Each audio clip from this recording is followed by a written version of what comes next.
दो शक्तियां कौन है? बाबा जय गुरुदेव जी महाराज और महान संत सम्राट सुभाष जी।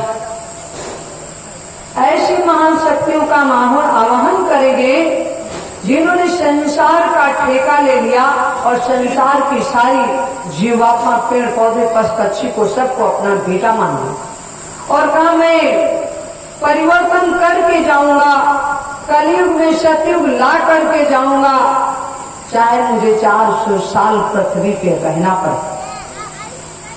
अगर ऐसी शक्तियों ने ठेका ले लिया और काम नहीं किया तो जानते हो क्या होगा?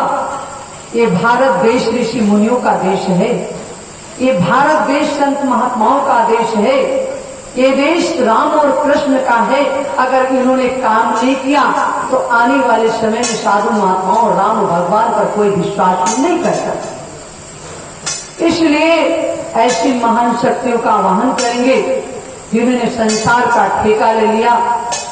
बंदव गणपति गजबदन गिरिजा सुमन गणेश गौरी लक्ष्मी शारदा ब्रह्मा विष्णु महेश ज्ञान मूल अज्ञान हरि शिव स्वरूप सुखधाम ऐसे सतगुरु सार को बारंबार प्रणाम। तो आई हुई हमारी माताएं बहनें, बड़े बुजुर्ग, नौजवान भाई, छोटे बड़े बच्चों को सादर जय हिंद, जय सुभाष। अभी हमारे शास्त्री जी ने, भैया राजेश जी ने और हमारी जिनको एक शक्ति मान रहे हो आप लोग, भैया जी को, इन्होंने अध्यात्म के बारे में, बाबा जी के बारे में, परिवर्तन कैसे होगा, कलयुग कैसे जाएगा, स्वामी जी के दर्शन कैसे होंगे, चौथा महायज्ञ कहां से होगा, सभी आपको जानकारी मिली। आज ऐसी जगह पे हम आए हुए हैं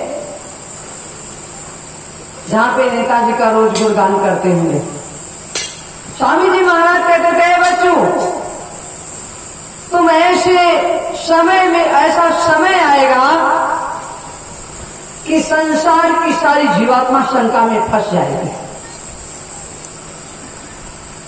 एक बाबा की बात करते हो जय गुरुदेव की, घर घर में जय गुरुदेव बनने तैयार हो जाएंगे, लेकिन पूछो परिवर्तन कौन करेगा, प्लेटफॉर्म कैसे बनेगा, परिवर्तन का रास्ता कौन है, परिवर्तन का ज्ञान देने वाला वो ज्ञानी कहाँ है, वो विचार कौन कर भरेगा इस आत्मा में कि वो प्लेटफॉर्म कहाँ से तैयार होगा और कौन बनाएगा। किसी ने बताया परिवर्तन होगा कैसे? और तुम मेरा सत्संग सुन लो, तुम उनका सत्संग सुन लो, तुम सबका सत्संग सुनते चले, नाम गिना लो। बाबा जी के जितने भी बड़े बड़े ठेकेदार थे और हैं, उनका सत्संग हम सुनते चले आए। कितना समय हो गया? 9-10 साल फिर हो गया बाबा जी के जाने के बाद। बाबा जी भी कहते गए बच्चों परिवर्तन हो जाएगा, सन 52 से कहते चले आए। बाबा जी ने इतना बड़ा फैसला लिया इस संसार की जीवात्मा का कि तुम मेरा साथ दे दो, मैं तुम्हारा काम करने आया हूं। संसार की जीवात्मा को आवाज लाई, कोई नहीं बोला। सन 52 में जब उन्होंने चला इस सतयुग लाने का एक ढिंढोरा पीटा, घर घर जाकर तुम मेरा सत्संग सुन लो, तुम मेरा काम कर दो, मैं तुम्हारा काम करने आया। घर घर में जाते सत्संग सुनाने के लिए। आज 10 इकट्ठे हुए, कल 20 इकट्ठे हुए, परसों 50 इकट्ठे हुए, ऐसे बढ़ते गए इनके साथ कारवां चलता गया। इन्होंने बड़ा बड़ा फिर काफिला निकालना शुरू कर दिया कि संसार की जीवात्मा इसमें इनके पास भागती चली गई, फिर बुलाने का काम नहीं किया, अपने आप भागती चली। बड़े बड़े डॉक्टर, बदमाश, सेठ, साहूकार और तमाम इंजीनियर, डॉक्टर सब इनके पास जुड़ गए। जिनके बचाने की शक्ति थी वो गुर्दा बना देते, किडनी निकाल देते, दूसरे में फिट कर देते और तब भी बाबा जी के पास जाते। उनका क्या काम था?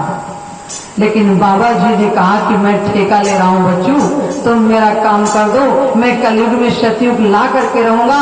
उन्होंने कहा तो सारी संसार की जीवात्मा चली, लेकिन हुआ कुछ नहीं, हुआ कुछ नहीं हुआ। ये संसार की जीवात्मा फंसती चली गई, जंजीरों के तरीके से जकड़ती चली गई और मथुरा में बहुत बड़ा एक अखाड़ा पैदा कर लिया। इतना माया इकट्ठा कर ली, इतना धन इकट्ठा कर लिया, संसार की जीवात्मा समझ गई परिवर्तन यही से होगा, समझ गई, सब फंस गए, बाबा जी के चंगुल में फंस गए। अब परिवर्तन नहीं हुआ तो होगा क्या? अब सारे चंगुल से निकल करके अब अलग अलग अपना काम शुरू कर दिए।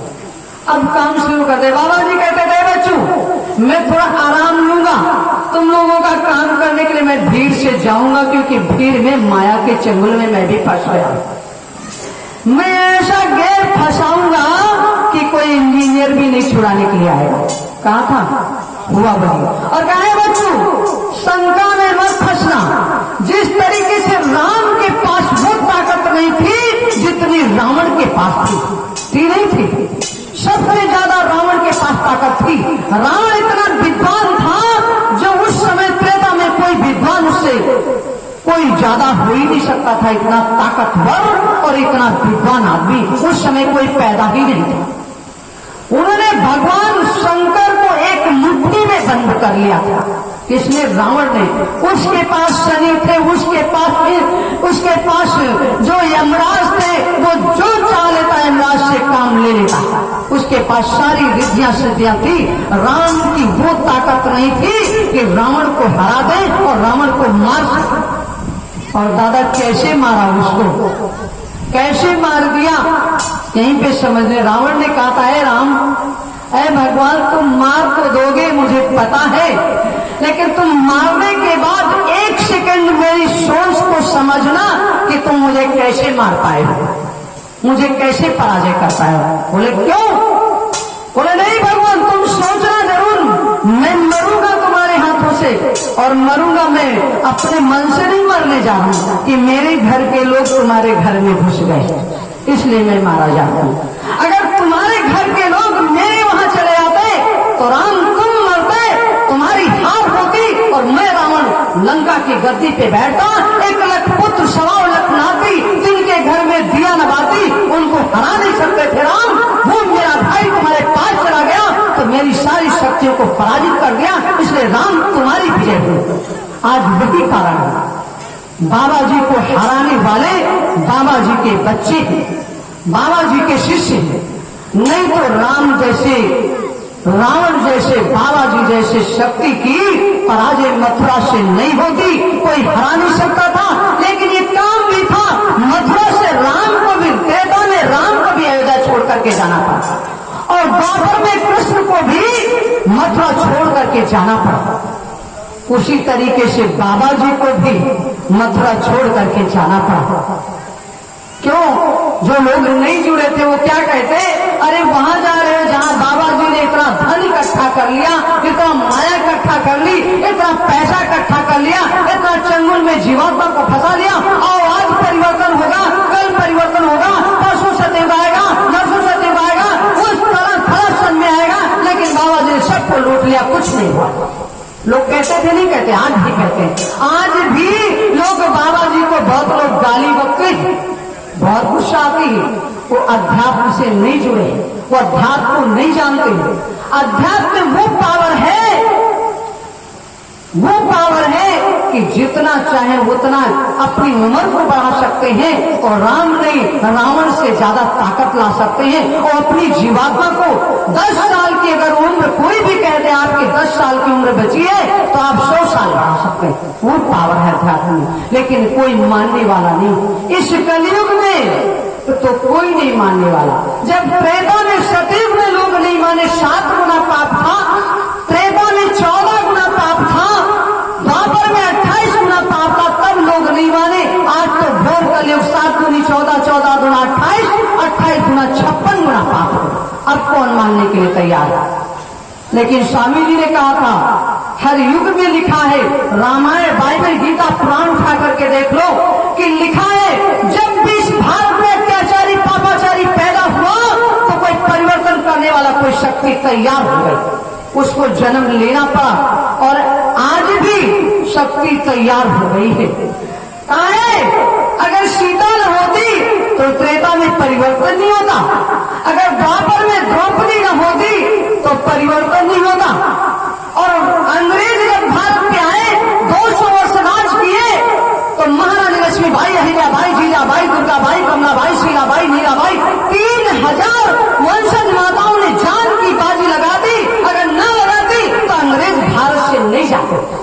ये देश वीरों का है, ये देश संत महात्माओं का है, ये देश सीता सावित्री गीता का है। ये ऐरे गैरे का देश नहीं। इसमें जब भी पापाचार बढ़ा तो उसका विनाश करने के लिए कोई अवतारिक शक्ति पैदा हो गई। इसको आप लोग भी जानते हो। खूब रामायण पढ़ते हो, गीता पढ़ते हो, पुराण पढ़ते हो, वेद पढ़ते हो, बाइबल पढ़ते हो, ग्रंथ पढ़ते हो। सब में लिखा है कि 21वीं सदी में परिवर्तन होगा। लिखा नहीं लिखा, परिवर्तन होगा, इसको कोई रोक नहीं पाएगा। परिवर्तन अब बाबा जी के सत्संगी कहते हैं कि बाबा जी ने कहा था पलक मारते ही परिवर्तन हो जाएगा। बच्चों तुम बैठे रहना। अगर पलक मारते ही परिवर्तन हो जाता तो कलयुग त्रेता में राम ने कितने पापर मेरे अपनी राजपाट को छोड़कर के 14 साल जंगलों की खाक छानी, तब जाकर के रावण का विनाश कर पाया। 28 गुना जब पाप बढ़ा तो राम कृष्ण ने 28 साल जंगलों की खाक छानी और तब जाके कंस जैसे अत्याचारी का और तमाम राक्षसों का विनाश कर पाया। उसी तरीके से जब अंग्रेज और मुगल आए तो भारत में गरीबों ने, मेहनत करने वालों ने, झोली में भीख मांगने वालों ने इतना अत्याचार देखते उन लोगों ने हथियार उठाया, तब अंग्रेजों का सफाया किया। आज भी बड़े घर के लोग सीमा की लड़ाई पर नहीं जाते हैं। जब भी जाता है तो गरीब घर का बच्चा सीमा की लड़ाई पे जाता है और गरीब घर का बच्चा ही। स्वामी जी ने एक ही बात कहते हैं, बच्चों परिवर्तन भीड़ से नहीं होगा, मुट्ठी भर लोगों से होगा। कहा मुझे 100 नहीं चाहिए, मुझे 9 चाहिए। और 100 का शब्द क्या होता है उसका अर्थ निकालिए, 100 माने मरा। मुझे 100 नहीं चाहिए, मुझे 9 नहीं चाहिए। इसके बाद भी कहा था मुझे 9 नहीं चाहिए, मुझे एक बच्चा अगर मिल जाए तो परिवर्तन करके ही जाऊंगा इसी मथुरा से, और नहीं तो मुझे गेर फंसाना ही पड़ेगा। कहा था नहीं कहा था? गेर फंसाया सब नहीं जानते लोग। ये लोग सुनते थे और चलते थे, सेवा दो और बरकत लो, अपने घर को जाओ। इसी बरकत के चक्कर में आज हरकत लूट रहे। आज आप लोग बरकत के चक्कर में दर दर की ठोकरें खा रहे हो कि बाबा जी परिवर्तन करेंगे। बाबा जी ने कहा था बच्चों, रावण ने 1 लाख पुत्र 100 लखना कीर्तनी के घर में दिया नमाती विनाश हो गया और तुम लोगों ने मेरी भी दुर्दशा बनाई। 33, 35, 45 करोड़ बच्चे होकर के और मेरा सब विनाश कर दिया। मेरा एक भी बेटा नहीं निकला कोई है कोई? आज तमाम बाबा बन गए, तमाम बाबा बन गए, तमाम रूप बना लिए, तमाम पगड़ी बांधने लगे उसी तरीके से, तमाम चोला पहन लिए काट उतार करके और आवाज भी निकालने लगे। हम भी आवाज निकाल सकते थे। ऐसे ऐसे लोग हैं मंच पे, ऐसे ऐसे कलाकार हैं जो धर्मेंद्र राजकुमार हेरोइन की बोली निकालते हैं। इसमें कोई बहुत बड़ी बात तो नहीं, तुम आवाज निकाल लेते हो। इसका भी फैसला होगा, इसका भी खुलासा होगा। बाबा जी ने कहा एक बाबा की बात करते हो, जब समय आएगा तो तमाम बाबा तैयार हो जाएंगे और कहेंगे मेरे अंदर बाबा घुस गए। वो कहेंगे मेरे अंदर बाबा घुस गए। वो कहेंगे आओ मैं परिवर्तन करने, मेरे अंदर बाबा घुस गए और बाबा मर गए। सबसे पहले जीने का प्रमाण किसने किया? जीने का अनाउंस किसने किया? बाबा जी की मथुरा में जब लाश पड़ी थी तो लाश पड़ी थी और हम सीतापुर, शाहजहांपुर, रामपुर, मुरादाबाद प्रचार कर रहे थे कि हे बाबा जी के प्रेमियों, तुम शंका में मत फंसना, तुम्हारे बाबा अगर मर जाएंगे तो काम कौन करेगा ये बताइए। है कोई काम करने वाला? है कोई? आप लोग बताइए। बहुत दिन से जुड़े हम आप लोगों के सामने बच्चे हैं, लेकिन ये भी बच्चे मत समझना। कृष्ण की उम्र कितनी थी जानते थे? और कृष्ण के पहले द्वापर में पैदा हो गए, इतना अत्याचारी पैदा हो गए और किसी ने देखा नहीं महिला करके। किसी ने सोचा अंग्रेज भारत पर जब 200 वर्ष राज किया तो कोई तैयारी की कि अंग्रेजों को भगाना है। सबने इतना कष्ट हमारे बाबा और बड़बाबा से पूछिए कि कितना अंग्रेजों ने जुल्म उठाया, कितना मां बहनों को सताया, कितना हमारे देश को बर्बाद किया। कोई तैयार हुआ? नहीं तैयार हुआ। 200 वर्ष बाद गरीब घर के बच्चे ये सोच लिए कि मुझे अंग्रेजों को भगाना है, अंग्रेज भारत से जाएंगे, जाना है इनको, भारत में आजादी आएगी, और अंग्रेजों को जाना पड़ा।